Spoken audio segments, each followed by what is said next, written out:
My paper is going to be from the point of the drug user activist and what we learned from the drug user movement in the AIDS area and how we're then trying to take that across to the drug law reform movement.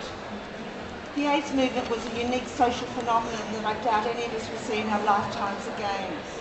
And one point I want to make is I think it's important that we don't spend too much time looking at what AIDS activism did and try and work out what and not try and copy it, because the drug law reform is a completely different animal with different players wanting their own outcomes. We're not a united body as the gay movement was and is. We don't have the luxury of a public health crisis and the momentum to make huge social and legal changes. And if we spend too much time looking at what they achieved, we won't look to see the changes we need to make sure our reforms happen. The most important lesson my movement used, our blooding, if you'll excuse the war analogy, was that the drug users actually had rights. We all had human rights. For decades before that, drug users had no rights and had been left out of and off everybody's agenda. The message we got as drug users from the wider community is that we had no rights, but choosing to participate in an activity that was unspeakable and illegal.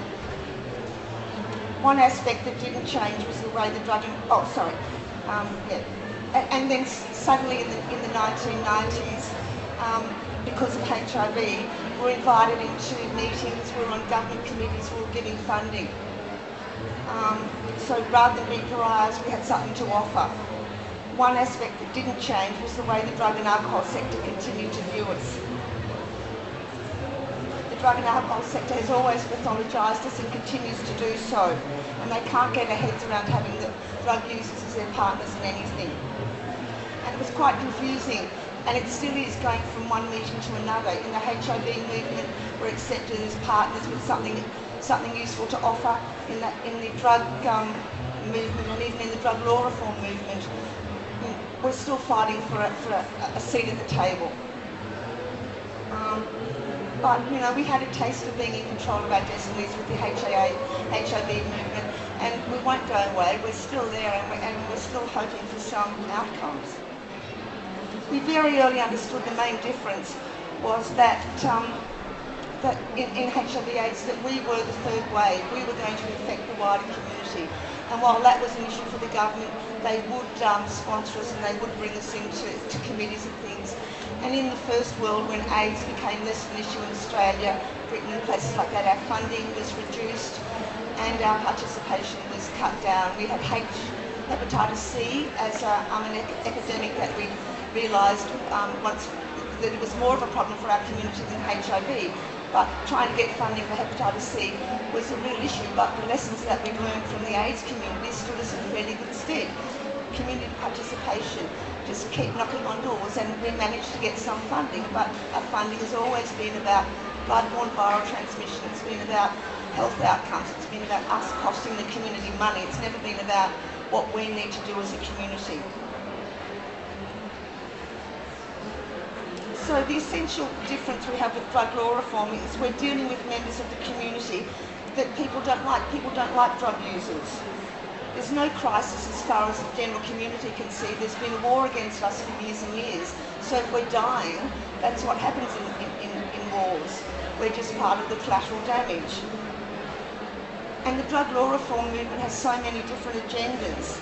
The AIDS movement had one, which was saving lives, and everyone pulled together. The drug law reform agenda has so many competing interests. There's doctors who want to keep us sick, lawyers who want to keep, well, they don't want to keep us, but they like the fact that we have to go to them and pay for them to keep us out of jail, etc., etc. We have the government wanting to wage war on us. We have the keeping the community safe from us. We have the community liking to look down on us and feel as though at least I'm not like them. And then we have drug users just running around trying to survive, and there's no, interest that comes together. The AIDS movement had government, community, religious people all demanding change. People were dying. And those people, in my country at least, were gay, middle-class men who had positions of influence in government, in bureaucracy, in advertising. They were dinks, double income, no kids. They had money to spend in the legal economy. they had the backing of the arts community to raise huge amounts of funding for campaigns. Whereas in the drug-using movement, nobody really likes us. No one will disclose that they're drug users for the fear of the ramifications. We're so broke spending our money on the illegal economy, we have none to spend in the legal economy. The arts community is so busy going to detox that they haven't got time to do any fundraisers for us. And look, I'm not trying to be negative, but for 20 years we've been trying to get drug law reform on the agenda. At least now we've got other people coming along with us. But again, it's being framed around around HIV. The impetus has been, as far as I can see, countries where they're trying to get HIV dealt with. Drug law reforms are stopping the programs from being fulfilled. So that's the agenda for this drug law reform. The thing that unites both movements is human rights. The rights of people to have access to healthcare, prevention, activities if required. People have a right to determine their own lives.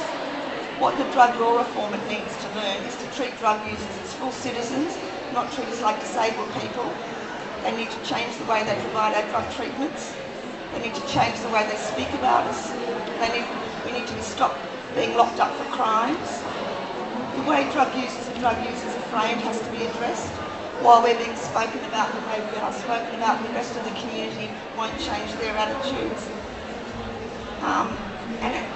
And a lot of the people in the drug law reform movement, like they're tinkering around the edges, they think they're being radical, but they know nothing's going to happen until there's some really fundamental changes. And until they start fighting for our, I love this word, inalienable human rights, and not the ones they're prepared to give us, nothing's going to change in the drug law reform agenda, and we won't have learned anything from the AIDS.